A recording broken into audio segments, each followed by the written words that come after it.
Pemirsa, eksekusi lahan Hotel Sultan di kawasan Senayan berlangsung ricuh karena mendapat perlawanan dari massa. Eksekusi dilakukan setelah Panitra memanggil pihak terkait termasuk PT Indo Wilco selaku termohon eksekusi. Kericuhan mewarnai eksekusi Hotel Sultan yang berada di kawasan GBK, Jakarta Pusat. Massa melempari aparat dengan botol maupun benda lainnya. Kericuhan terjadi saat aparat keamanan memasuki area Hotel Sultan Jakarta. Aparat keamanan menyemprotkan air untuk membubarkan massa. Sejumlah aparat dari kepolisian yang dilengkapi tameng bergantian maju ke arah massa. Beberapa orang ditangkap aparat karena diduga sengaja membuat kerusuhan. Sebelumnya, ratusan simpatisan yang menolak eksekusi Hotel Sultan berkumpul di sekitar lokasi. Mereka menggelar orasi dan memasang spanduk untuk menentang eksekusi yang dilaksanakan pemerintah. Para simpatisan membentuk barikade dan meminta aparat tidak melakukan kekerasan. Tim Liputan IDX Channel.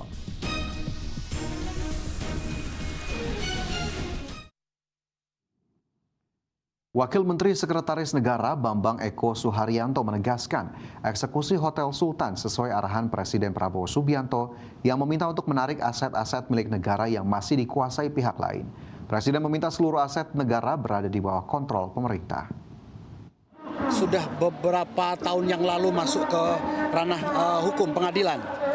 Jadi tanah ex Hotel Sultan ini merupakan aset negara yang dibebaskan oleh pemerintah sekitar tahun 1959 dalam rangka Asian Games keempat waktu itu.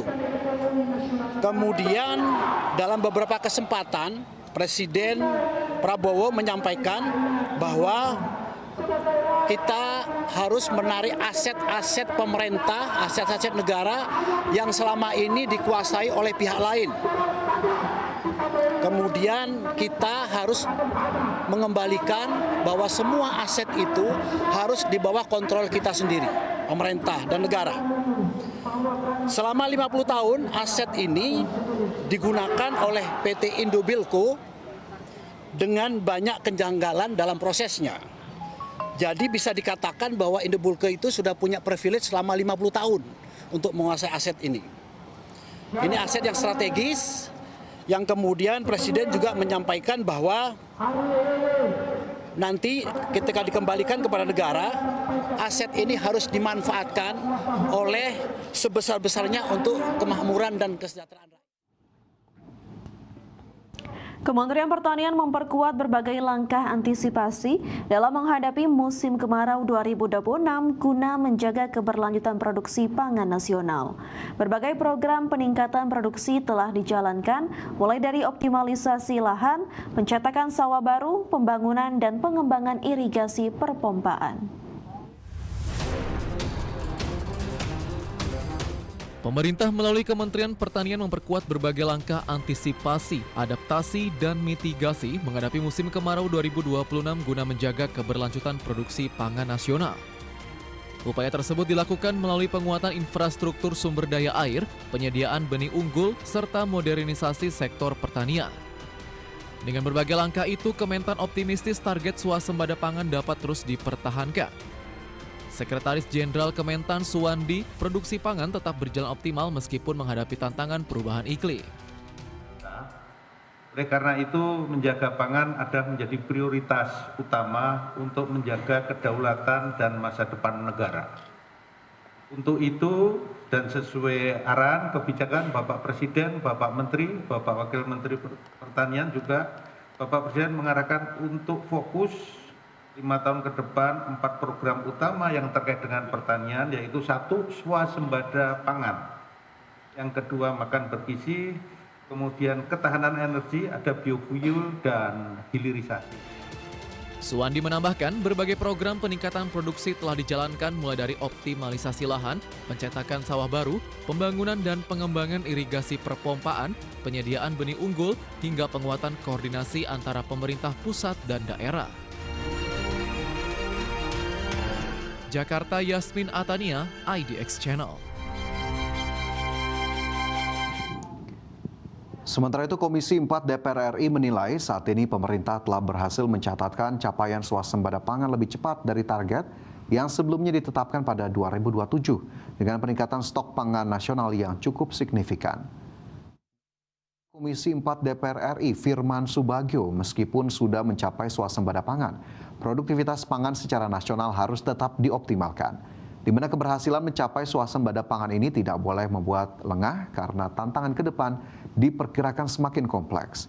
Oleh sebab itu, Komisi 4 menekankan pentingnya langkah penguatan ketahanan pangan nasional secara berkelanjutan. Mempertahankan ini jauh lebih berat daripada kita berjuang untuk mencapai swasembadanya.